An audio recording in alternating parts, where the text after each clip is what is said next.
Syaitan tahu, syaitan ini siapa? Golongan dari yang kafir dan fasik dari jin. Ya. Mereka berusaha untuk menyesatkan manusia. Saya pernah jelaskan, kalau teman-teman masih ingat, saya ingatkan kembali. Di muka bumi ada dua jalan, tidak ada jalan yang lain. Ada dua jalan saja. Satu jalan yang benar dan satu jalan yang salah. Jalan yang benar ini, teman-teman sekalian, adalah jalannya Allah Azza wa Jalla. Yang kita katakan tadi, la ilaha illallah, tidak ada Tuhan yang berhak disembah kecuali Allah. Ini jalannya Allah. Juru bicaranya Allah adalah para nabi-nabi. Dilanjutkan oleh para ulama dan da'i. Dan Anda kalau berinteraksi dengan para da'i dan para ulama, ya, maka Anda akan dipandu ke jalan, ya, Allah SWT, dan ujungnya adalah surga. Ini jalan yang benar dan tidak ada jalan yang ketiga. Tidak ada jalan yang lain yang benar, cuma satu ini. Yang kedua jalan sesat dan tidak ada jalan yang ketiga. Tidak ada jalan yang ketiga. Pilihan cuma benar atau salah. Benar atau sesat. Yang sesat ini adalah jalannya iblis. Siapa iblis ini? Allah mengatakan kana minal jinni fa fasaqa an amri rabbi. Dia golongan jin dan dia fasik terhadap perintah Tuhannya. Fasik terhadap perintah Tuhannya. Maksudnya adalah dia golongan jin tapi dia fasik, dia durhaka. Nah, semua pengikut iblis ini, ya, itu atau juru bicara dia adalah dukun, peramal, penyamun, penyihir, ahli maksiat. Anda kalau bergaul sama mereka dipandu ke iblis dan syaitan, ya, orang-orang manusia dan jin yang fasik dan kafir disilakan dengan syaitan di sini, ya, atau pengikut syaitan. Maka dipandu ke neraka. Tidak ada jalan yang ketiga. Nah, Allah Subhanahu wa Ta'ala memerintahkan kita agar takut kepadanya dan jangan takut kepada syaitan. Nah, syaitan ini suka menunggangi rasa-rasa takut manusia supaya teralihkan dari Allah kepada niat mereka. Contoh misal, supaya mudah difahami. Kalau ada satu rumah ini pernah ada orang bunuh diri. Ya. Umumnya di Indonesia orang nggak mau beli rumahnya. Kenapa? Oh, karena nanti ada rugun tayangan. Ya. Nanti akan diganggu, nanti akan begini dan begitu. Ini contoh. Sebenarnya teman-teman sekalian, ini semua berita dusta.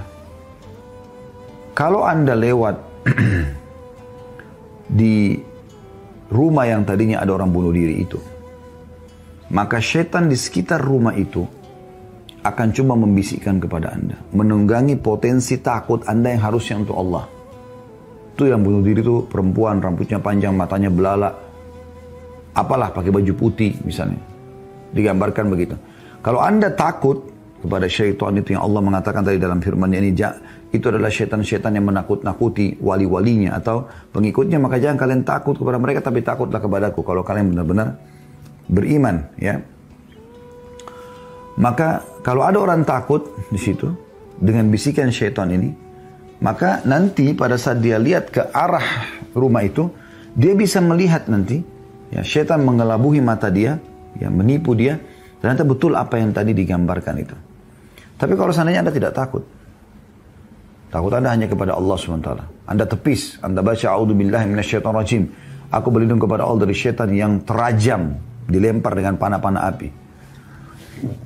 Anda kalau baca isti'adzah ini, maka Allah akan datangkan malaikat yang mematikan mereka. Mematikan, ya, syaitan-syaitan itu. Kalau Anda tidak takut, Anda tidak akan pernah lihat apa-apa. Bahkan syaitan tidak akan mengganggu orang yang pemberani. Dia hanya tunggangi potensi takut itu.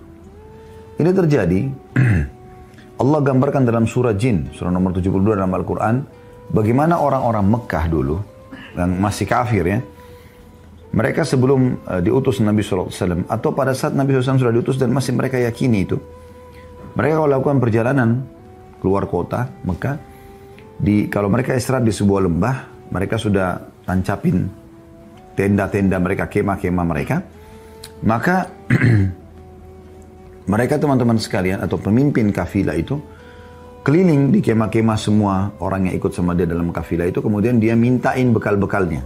Mau nyumbang apa nih? Mau nyumbang apa? Ada yang kasih kurma, ada yang kasih keju, ada yang kasih madu, ada yang kasih air putih. Dia diambil semua sama dia. Kemudian dia bawa ke tengah lembah. Ini ijtihad dia, upaya dia sendiri. Tapi ini salah. Lalu dia mengatakan, wahai penjaga lembah, ini setengah bekal kami, ambillah, jangan ganggu kami. Padahal di situ tidak ada apa-apa.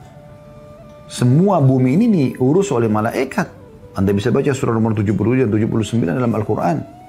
Malaikat yang mengatur populasi manusia, turunnya hujan, pergantian siang malam, tumbuh-tumbuhan, hewan-hewan. Allah sudah perintahkan mereka kerjakan itu. Tidak ada apa-apa. Syaitan ini musuh. Dan memang mereka dilaknat oleh Allah SWT. Kita disuruh lawan mereka. Aduwwum mubin, musuh yang nyata. Kita tidak boleh takut. Kita berlindung kepada Allah SWT dari mereka. Tapi karena orang-orang Mekah ini, mereka yang tunjukkan kalau mereka takut sama penjaga lembah yang mereka maksudnya adalah syaitan ini. Ya. Maka Allah mengatakan fazaduhum rahaqa. Maka setan-setan di sekitar lembah itu makin mengerjain mereka. Ini ada potensi takut. Nah, Allah mengatakan jangan pernah takut pada syaitan. Ini sering kali digambarkan di film horor. Takut sama siapa? Syaitan. Ya. Syaitan. Padahal syaitan tidak perlu takut. Sama sekali. Apa kata Nabi SAW? Kalau seseorang di antara kalian membaca bismillah, basmalah saja. Syaitan di sebelahnya mengecil sampai seperti lalat. Bisa disentil sama dia sebenarnya. Gitu kan? Walaupun kita nggak bisa, kita nggak lihat. Tapi syaitan itu lemah. Apa kata Nabi? Kata Allah SWT dalam Al-Quran, A'udzubillahi minasyaitonir rajim, inna kaida syaitani kana dha'ifa. Tipu daya syaitan itu sangat lemah. Lemah sekali mereka. Kalau dia ajak kita berzina, dia ajak kita berbohong, dia ajak kita menipu. Kalau kita nolak misalnya, kita nggak mau. Apa yang dia bisa lakukan? Apakah syaitan akan datang mencekik kita? Nggak, dia nggak bisa buat apa-apa. Maka jangan pernah takut sama mereka. Dan ini yang paling banyak menyesatkan manusia. Ya. Potensi takut kepada Allah dialihkan kepada para syaitan ini. Dan syaitan selalu menakut-nakuti itu.